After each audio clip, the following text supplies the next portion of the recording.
Kuha na naman tayo ng mga alaga natin.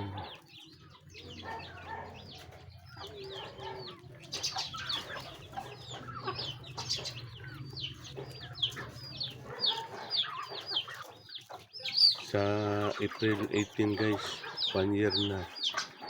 Simula nung umpisa ako mag-alaga nung after ng COVID. Dati na kasi ako nag-alaga nung before COVID yung mga manok pa rin ako.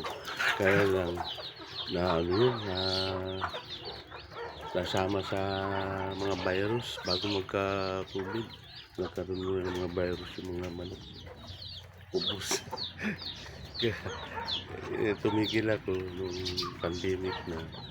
Then ito na nga, last year nagsimula ako ulit. Kaya lang sila. Mga natitira na lang. Marami na rin ako na bawas dito guys. May iba bumibit eh. Yung iba naman kinarneri namin, kinain. So yan.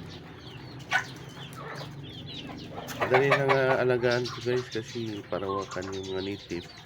Hindi yan masilan sa pagkain.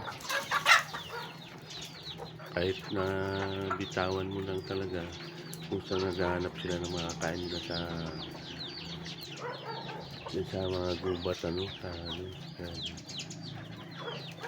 kaya madali lang sila alagaan. So yun lang guys, salamat ulit.